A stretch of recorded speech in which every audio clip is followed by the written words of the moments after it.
Stanford University.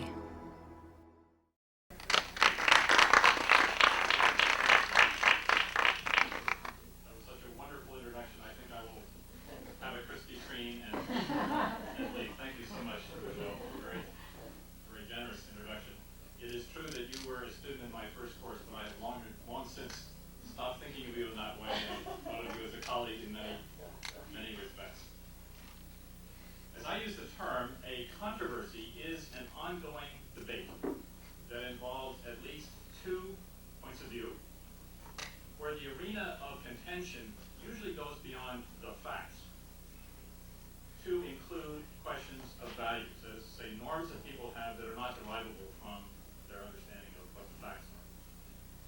That often includes at least the revelation of people's interests, and very often appeals to emotions, what we desire, and also the notion of what we fear. Controversies often end up as alternative answers to should questions. That is to say, given different views of what happened in the past or what's happening in the present, and the ever-present assumption that human beings have some freedom of choice, some freedom to choose among alternatives in the future. What should they do in the future? And for what reasons? The emotional element in controversies lies not very far from the surface. When you get into them, you know what's happening when you start checking out the body language. The voice rises in indignation or anger. I cannot believe what you just said. The eyes widen, the jaw clenches, the fist clenches. And you begin to have more of the elements of the whole person engaged. It's not just the mind, it's not just the cognition, it's just not just the norms, but it is the emotions. The whole person is getting into this thing in a pretty powerful way. Controversies highlight not just, if you will, these complex elements of a person integrated together, but they also highlight the conflictual elements of social interaction. And they highlight, in some cases, the potential of, let's call them word fights, to escalate and become fights with sticks and stones. Escalate further and become wars with armies and missiles, or in the latest version, wars involving box cutters and hijacked planes. Are there controversies out there? You better believe there are. Let me take a few examples from my own field.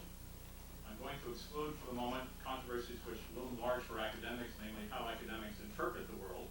Let's just leave that aside and talk about word fights that take place outside of academia. On the international plane, should there be reparations for colonialism or for the transatlantic slave trade? Issues directly raised in the recent UN conference on racism in Durban, South Africa. Is it ethical to threaten mutually assured destruction, MAD, as a nuclear deterrent? Underlying ethical question that was there throughout the Cold War when that was basically the way to keep the peace, to threaten to destroy the other side. Should food aid be stopped if indeed it prolongs an untenable situation? What do you do about situations where good intentions produce bad results? Example being food aid in the ongoing war in Sudan. What should the U.S. do in response to terrorist attacks on its own soil? Big time issue after September 11th. Should we back out of the anti-ballistic missile treaty and go for our own missile defense system? Or if we take controversies of a public nature within the United States, should we use federal funds, which boils down to should they use my tax dollars to pay for abortion for poor women, for research using stem cells, for private faith-based organizations providing social services, for vouchers to parents sending their children to private schools? What about the way these tax refunds were devised, where many people argue they benefited the already well-off at the expense of those who were not so well-off? Was that fair? How should one have done this operation? Does bilingual education make sense? non-citizens have? Is affirmative action favoring underrepresented groups a good or a bad thing? And if so, what are your reasons? What about the use of racial and ethnic categories in the U.S. Census? I.e. putting people into their various kinds of groups in an arbitrary way. If you use them, which ones should you use? And how many races and ethnic groups actually are there in this country? Should baggage inspectors in airports become federal employees? Should immigration and civil rights be curtailed during this current national emergency? Or generally, whether within countries or across them, what explains the high levels of inequality in income and wealth among countries and within them? Are the poor poor because of defects in their character and behavior, or because they are exploited by the rich in a zero-sum relationship? Well, that's just a few. Come up with a thing yourself. We actually have something to talk about today. Now, there could be reasons to try to avoid tackling such controversies in the classroom. I could be feeling rather, as a teacher, feeling rather awkward about highlighting tensions among students. I might indeed fear in the back of my mind that this controversy could blow up, that my efforts to kind of control it, get a little close to emotions, all of a sudden will produce a volcano of feeling, of tension within the group, or perhaps directed against me. There's also fear that I, as the teacher, might say something without thinking about it, which will prove deeply angering and offensive to somebody else, or that some student in the class might say something that you would deeply regret. Once it's out of your mouth, it's out. This is dynamite, and generally people don't want to go too close to dynamite for fear of blowing themselves up as well as others. That phrase, can't we all get along? Can't we be nice to each other?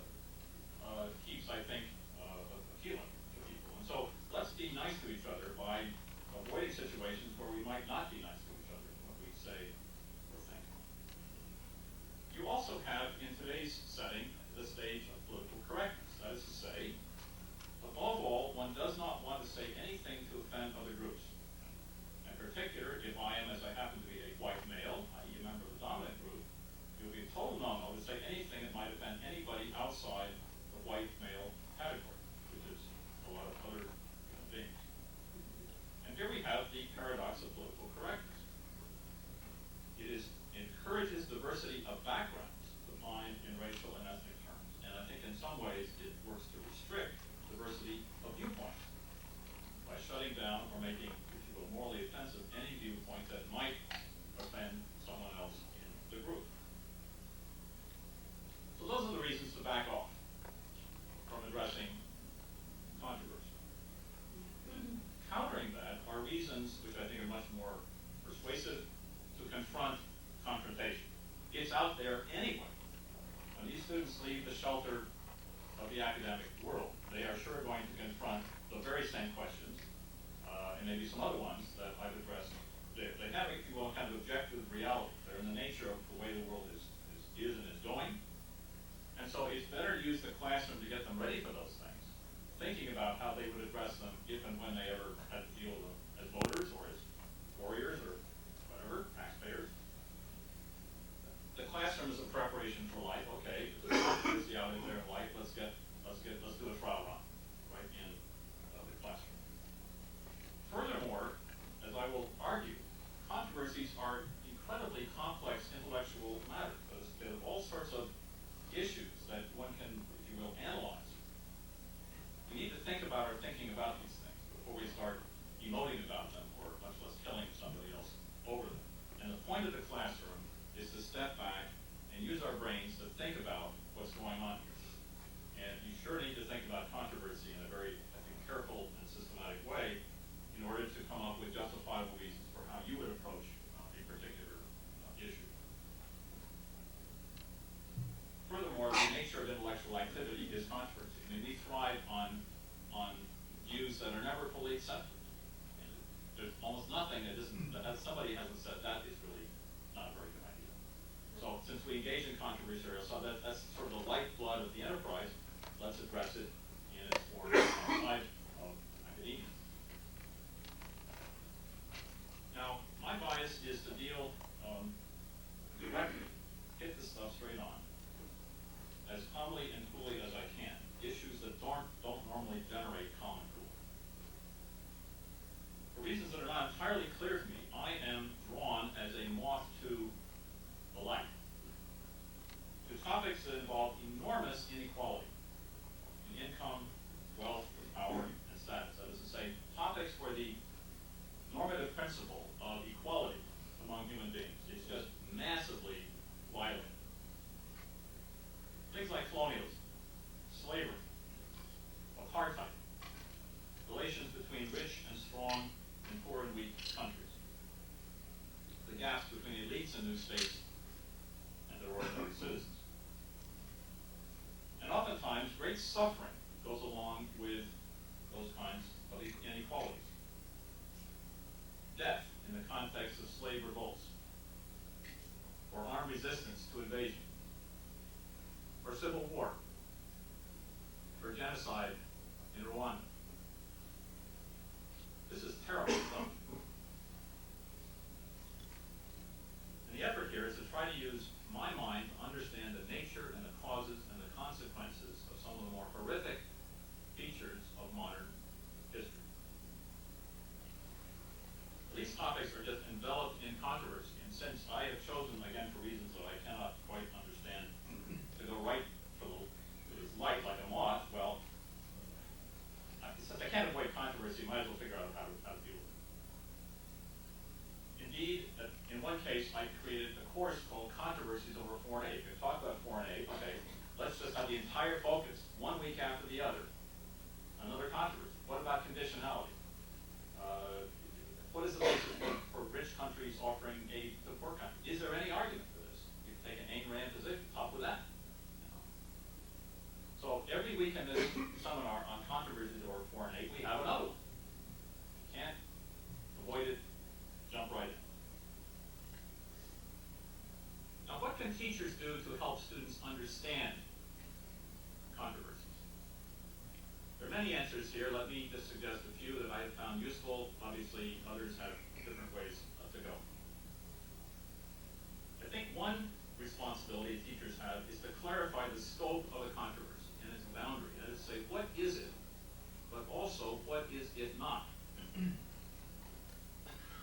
So that, for example, the discussion about reparations for the transatlantic slave trade, you will note, is not reparations for all forms of slavery throughout history. It's reparations for a particular form of slavery, involving transportation involuntarily of people from the African continent to the world. Plenty of other instances of slavery, that was left off the table. So one wants to draw a boundary between what it is that people are talking about and what it is they are not talking about. It's important, furthermore, in the case of contestation, to identify what the contestants agree upon, as well as what they disagree on. So that, for example, in our current controversy over the extent to which civil rights should be curtailed in the national security emergency, I think both sides would grant that civil rights are a good thing.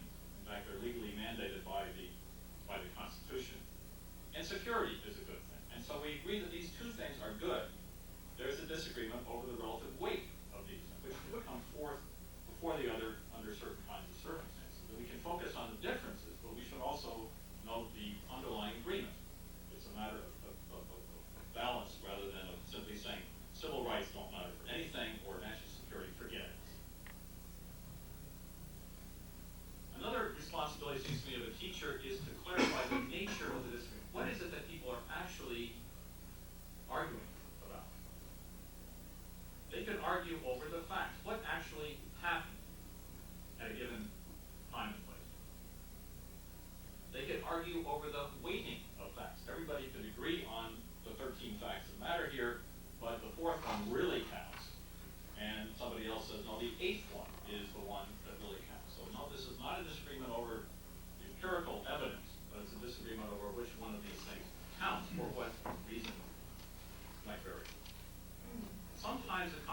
me is over a definition. It seems to me that the whole debate about abortion hinges on the definition of when human life begins.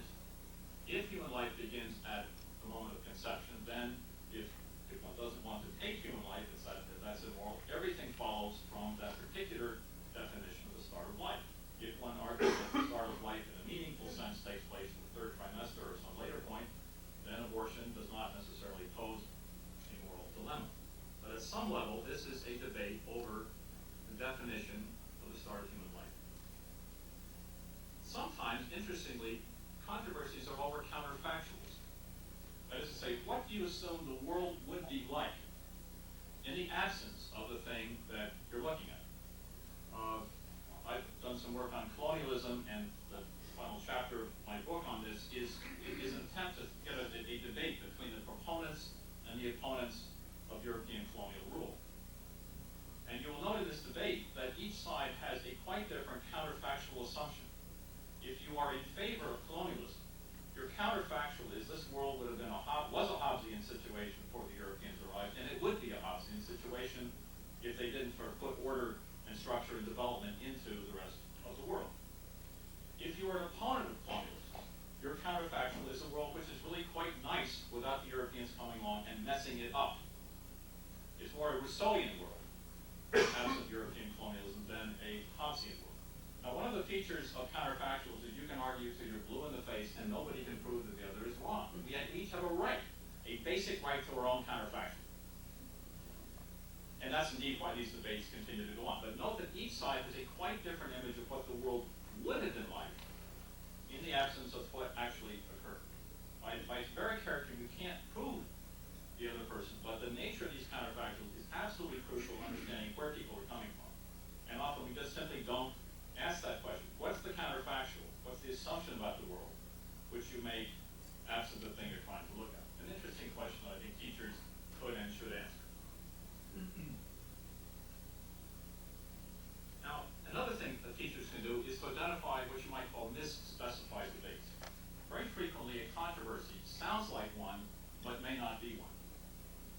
One side could argue, I believe, and I have evidence to show, that the sky is blue. The other person said, give me a break. Don't you realize that the grass is green?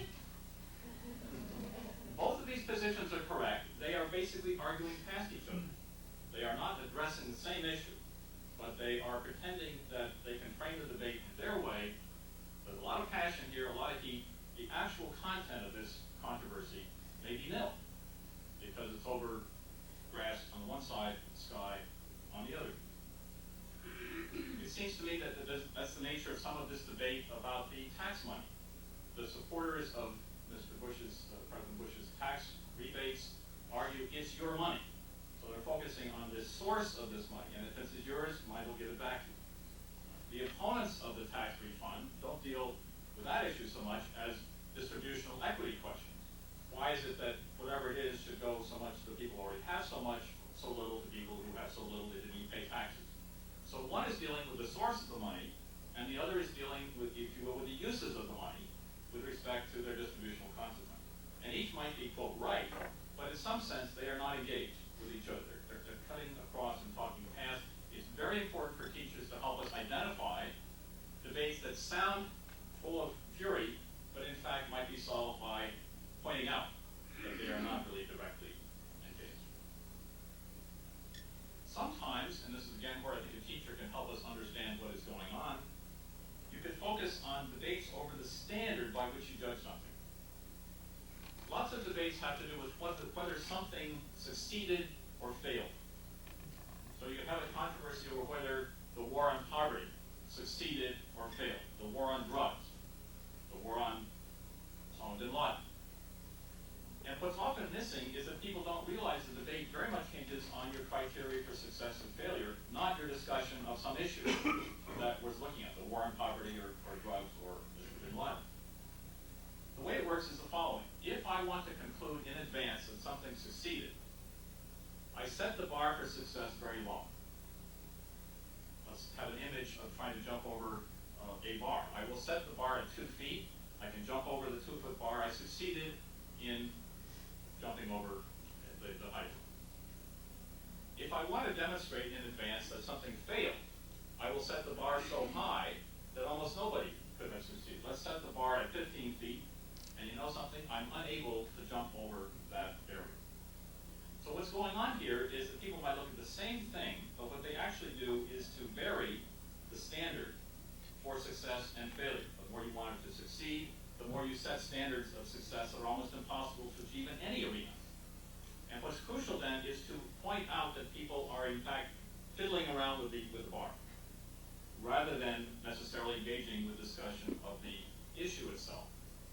Again, it seems to me that unless teachers help to focus on these kinds of debates, the nature of them, the debate about the standards used for judging something, they will be in a sense be doing a misservice to their students.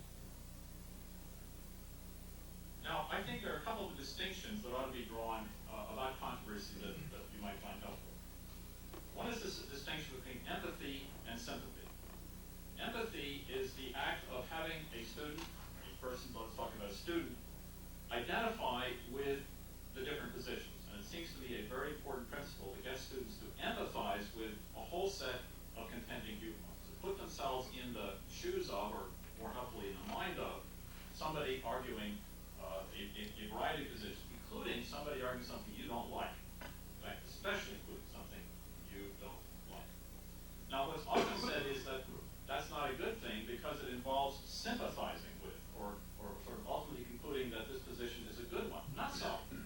Empathy is the act of identifying with somebody else, whether or not you agree, and you can always come back after empathizing and say, having empathized, I can't stand that point of view. That's fine. So empathy is not the same thing as sympathy. Empathy is a good thing, if you will. Sympathy, that's your own business. A second distinction, and this is really important, I think, in the current debate, is the distinction between interpreting and explaining something and justifying it. Because you'll note every time somebody tries to say, well, let's sort of imagine what Mr. bin Laden is about. Mr. bin Laden doesn't like certain aspects of American foreign policy, Israel, American troops on Saudi Arabia, and so forth. I'm trying to interpret his frame of mind, and somebody comes along and slams him and says, you're some kind of a traitor. Are you trying to say that the United States is good? That he might be good? All of a sudden, the effort to explain and to interpret what's going on is seen as the effort to justify what's going on the other side. In which case, better watch out, buddy, because you're saying something you shouldn't be saying. So it's very important, I think, to have interpretation and explanation. That's what this game is. And one shouldn't argue that this involves a justification of one's effort to interpret what happened. Now, how could one encourage students to empathize with the opposing side? Let's get down to the tactics or techniques of teaching. Let's assume I'm going to argue that empathy is a good thing. You want students to empathize with the variety of divergent points of view while holding it all. You don't want to give up their points of view. You want them to at least make the leap of empathy to other positions. How do you do this? Well, one, it seems to me, is crucial is to model this norm in one's own behavior as a teacher. In a lecture course, I've done a lecture course on the politics of Southern Africa. We're getting right into apartheid. And what I've done in the past is to stage a debate with myself. In a sense, I model this effort to empathize by assuming different personas. So over here, on this side, my left, but your right, significantly, I will give a 5-minute talk by somebody who supports apartheid. And I will argue that you have many different racial groups and different groups like this, and in general, under certain circumstances, when they come in contact with each other, that means conflict. And apartheid is the effort to keep groups apart from each other so that everybody benefits. You just don't have as much nastiness going on when various groups are kept in their place.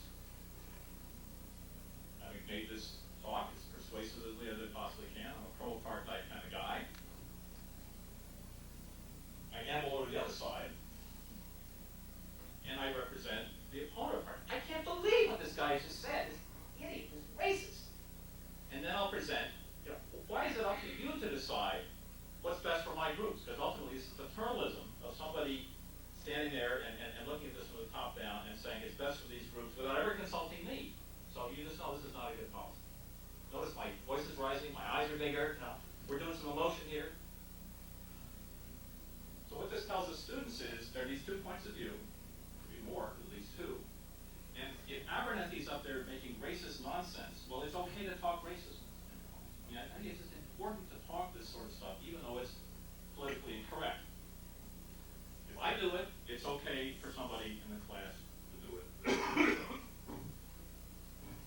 Now, there are other ways in seminar situations where one can encourage empathy. So that, for example, it seems to be crucial at the start of the course to say, look, we're going to have some real arguments in this class. I just predicted. Or if we don't, something's wrong with, not with me, but with you. Because the subject matter just calls for this stuff. So, when one of you says something which might be unpopular or other people don't agree with it, or I don't agree with it, I'm going to do my best not to put you down. The way I can do this is often to rephrase what you said, again, in a fairly neutral kind of way. I hear you saying that such and such.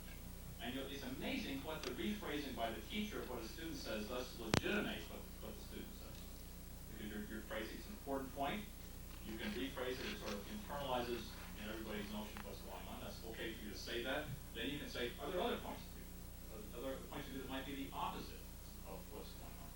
Again, you can do that fairly neutrally, but you bring out other views, which again you rephrase as a way of giving them a certain degree of cachet and legitimacy. The key test here is whether what you say you're going to do is in fact what you do. The students pick up like instantly whether you talk the language of inclusion and practice the language of put down. And put downs can be by words, they can put by rolling of eyes, all sorts of ways in which subtly and not so subtly you can tell a student that is the dumbest thing I ever said. I hope you just get at it. At least that was the way they feel. So they have to be encouraged by word and deed consistently to say things that might be unpopular. Another thing to do is to build your controversy into your reading assignments. In my course on colonialism and nationalism, I assigned for the same week in a discussion section an article by Gandhi arguing the efficacy of nonviolence in the colonial situation.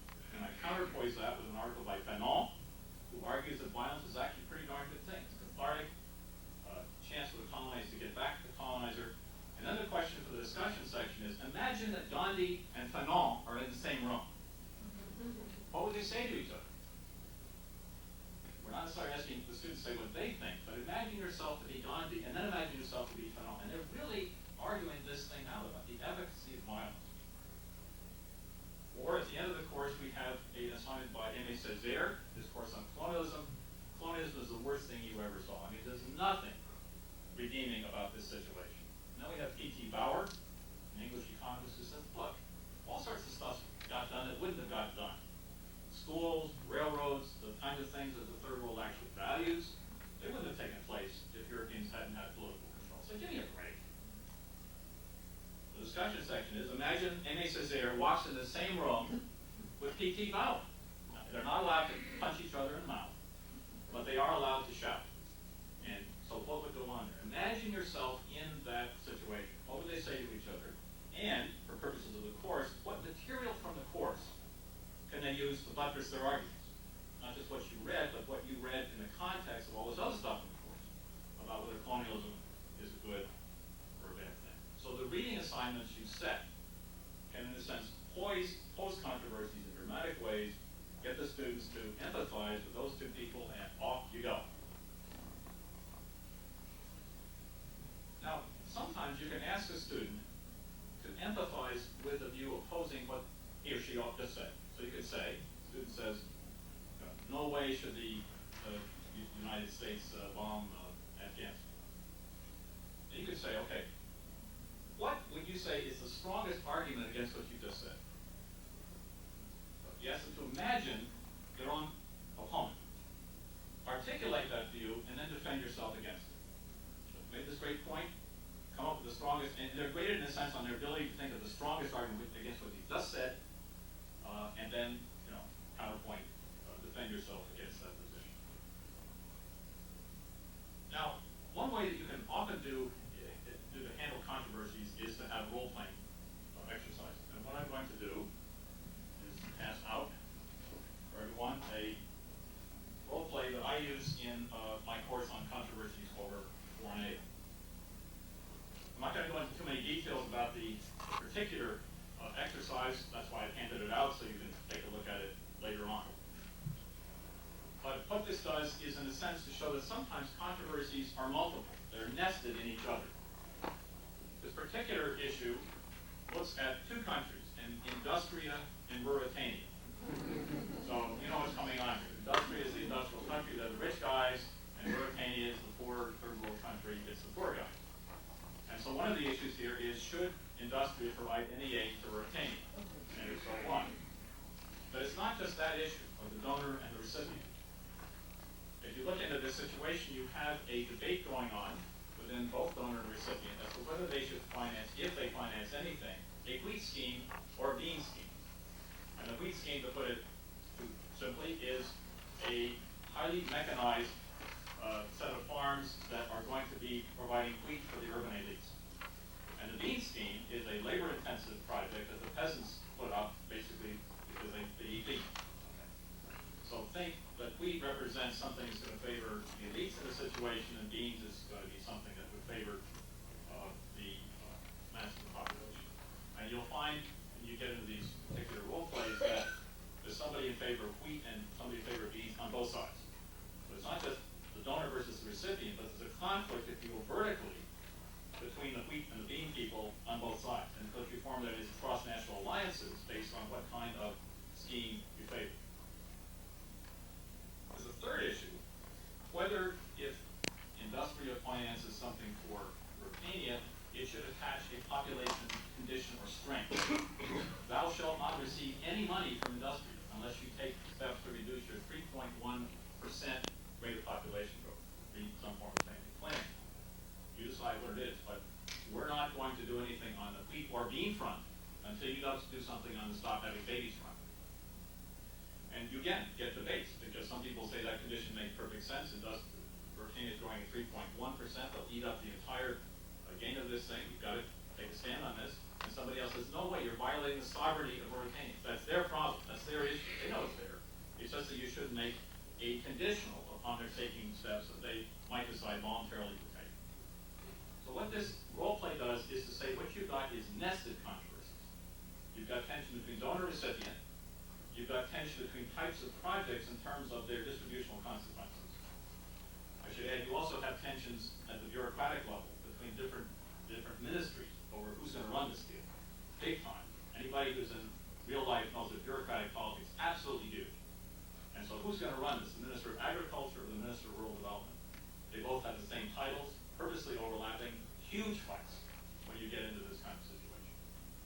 So several things, and then should you have a population string attached to the aid. All this stuff is rolling around at the same time, because in real life, it's not just one controversy. You have 5 minutes for this one, then you take the next one. No. All this stuff is going on at the same time. And so what you're doing in the role play is to say, this is a pretty complex one. You have to break it down into component parts and look at the multiplicity and the way in which issues on one side intersect with issues on the other. Now what I do in this role play is then to go further and to give the students little slips of paper. What you've got here is the sum total of all the slips of paper I give to each student. This is arbitrarily done out. If you will, sort of arbitrary entity. You are now the Minister of Agriculture. And what you'll see is the way I describe these people, you know what their role is, and they'll tell you what their role is when you get into the role play. But sometimes there's stuff going on that only they know because only they read this stuff. So that, for example, in Ruritania, the Minister of Rural Development says here, doesn't like the Minister of Agriculture. As a matter of fact, you can't stand the minister's guts. Okay? That you keep to yourself, but you better show in your comments that you just can't stand this other person. Furthermore, you've got information the Minister of Agriculture has used public office corruptly for personal gain. Got a little something there you. So again, the audience doesn't know this, but you know it. And your job in the role play is to use that information for the most successful purposes. Okay. Obviously, the Minister of Rural Development wants the project in his or her domain and not over there for the Minister of Agriculture. Bureaucratic politics right out there in the open. Now, as you look through these, and I'll just say that you're invited to take a look later, what you'll see is some really interesting stuff going on, because those descriptions that you will ask the students who empathize with a particular role and a particular, in some cases, personality, are absolutely fabulous ways to get into this, because for one thing, students have a ball doing this. I mean, it is more fun. There's huge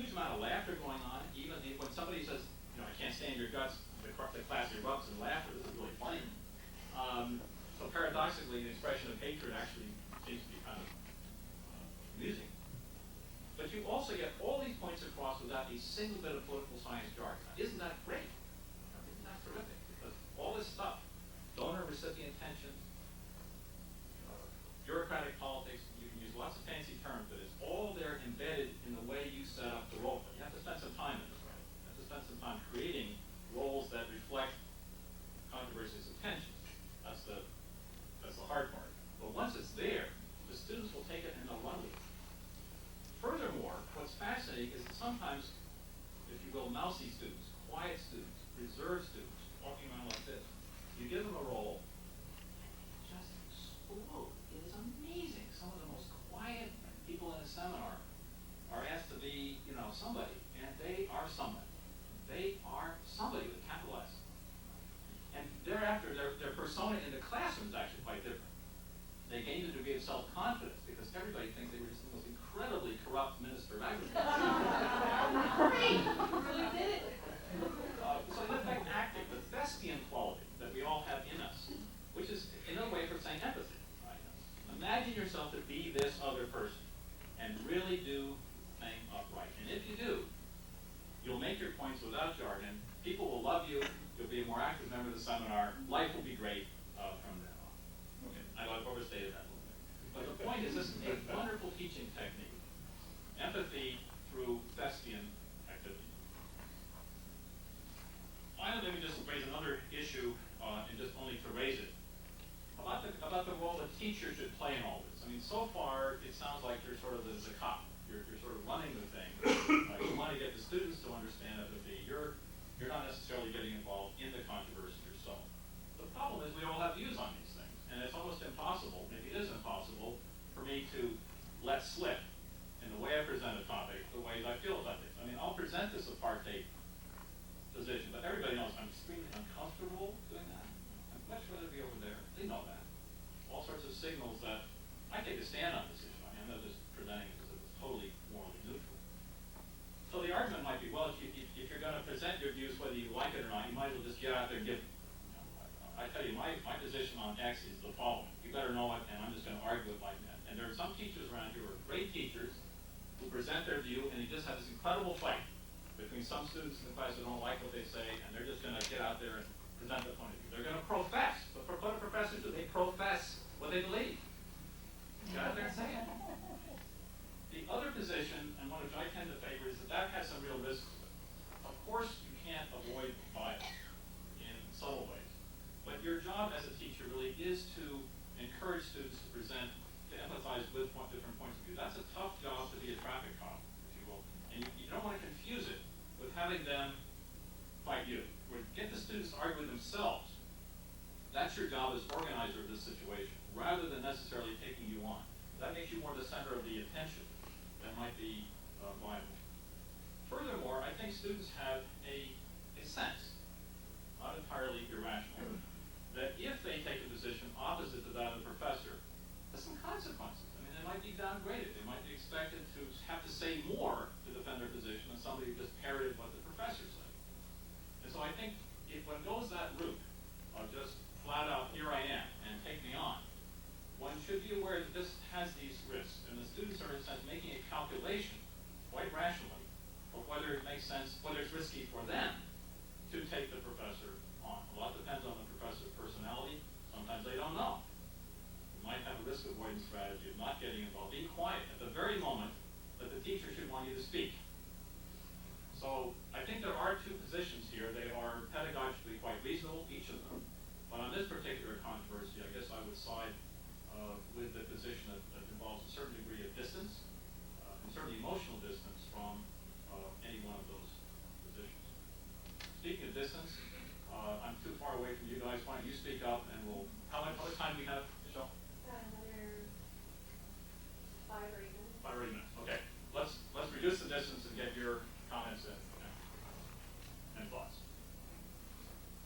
Yes. So here's the question: if the professor is not a cop, do you ever take one of these fictional roles in the role play and put yourself in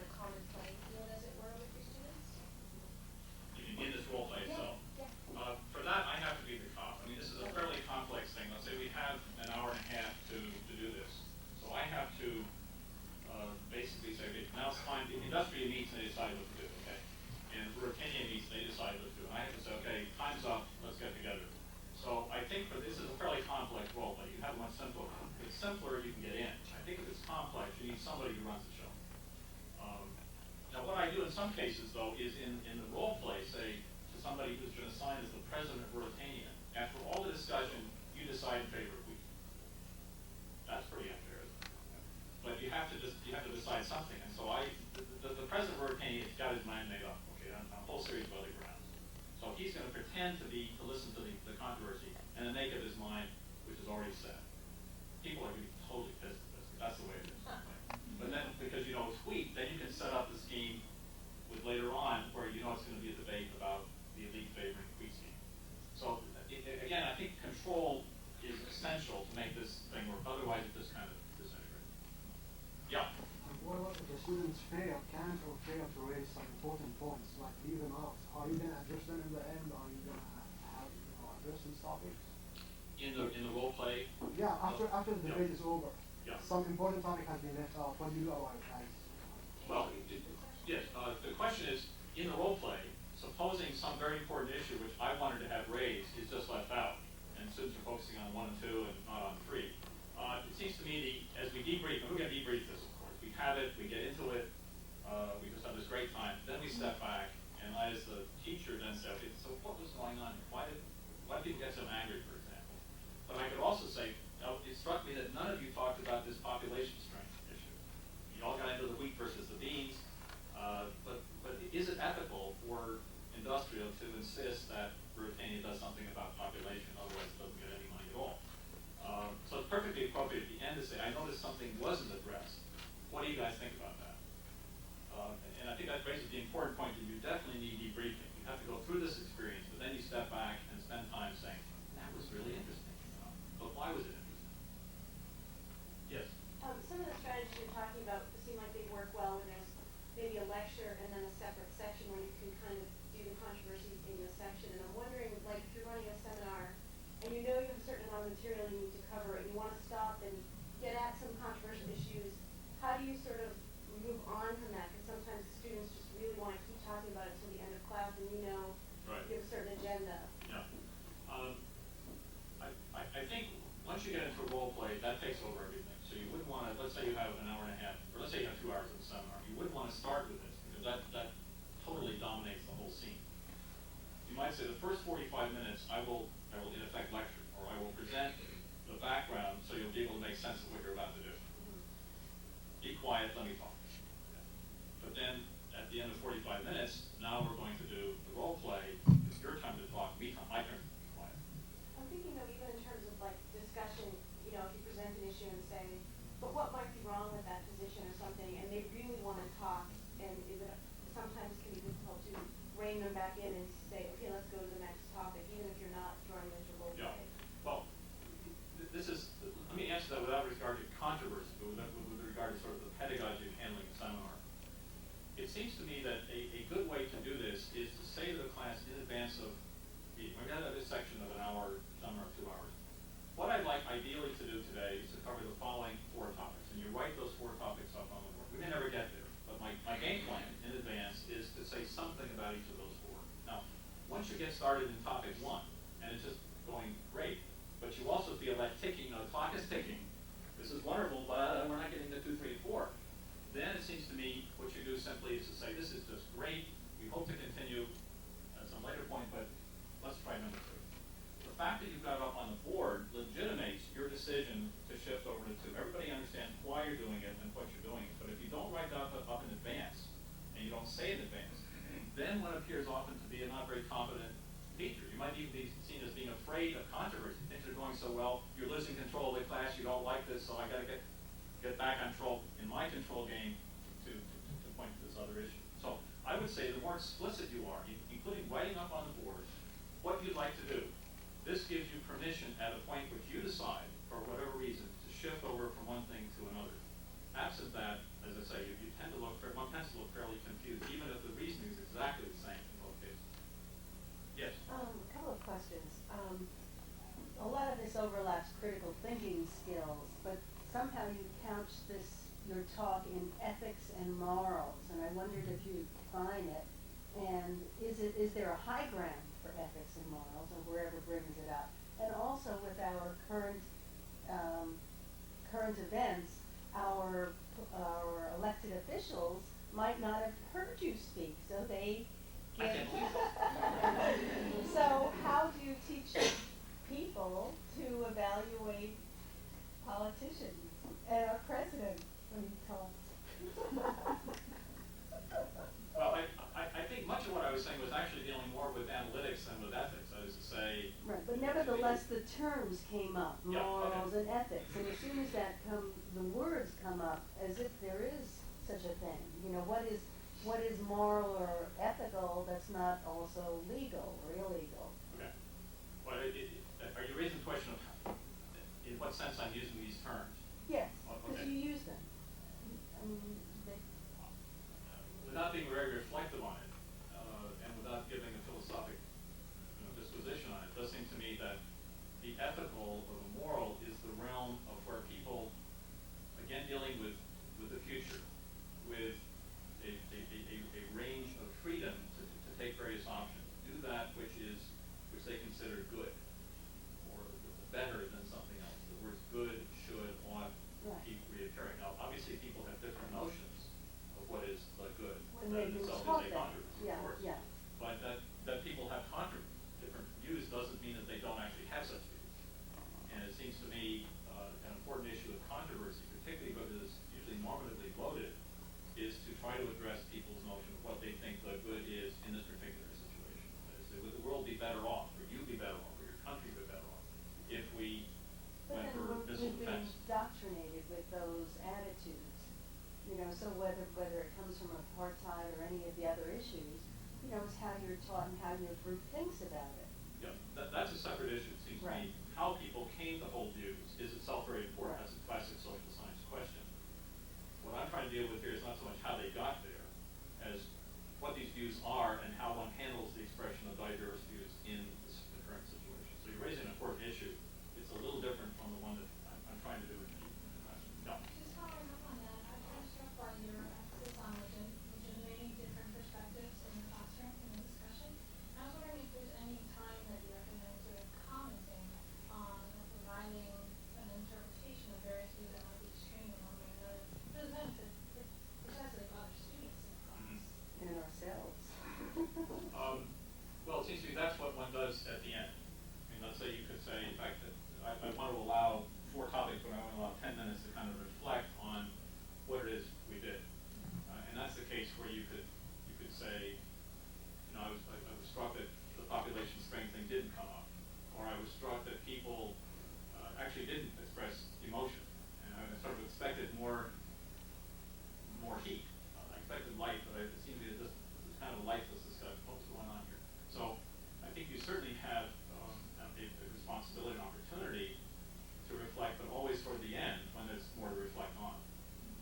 That seems to be often a nice way to pull this together. Everybody's in on it. You're legitimating the process itself and not just the particular views that people.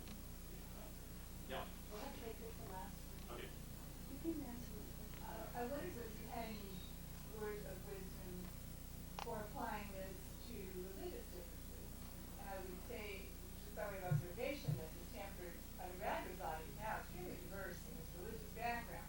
But their sensitivity training in oratory has led them to avoid at all costs any exploration of their differences. So in a sense, they're a living laboratory for learning about world religion. But they've been socialized to avoid the subject. You have expressed exactly my problems with political correctness. I mean, it is striking that in a sense what is done is to bring together people from these incredibly diverse backgrounds and then tell them to show up.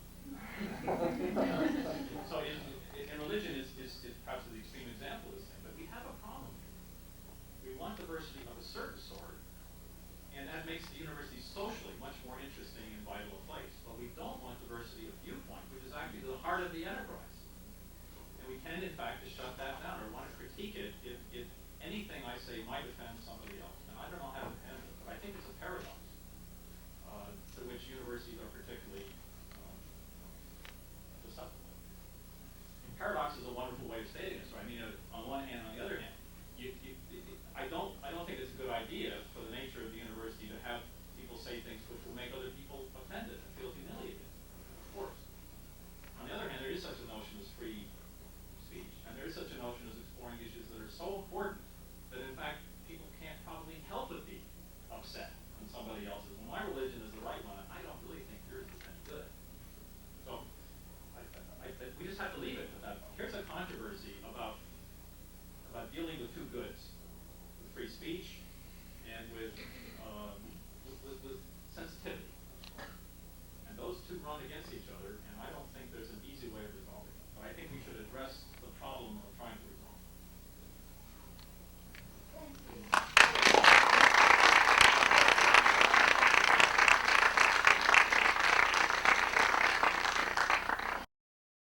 For more, please visit us at stanford.edu.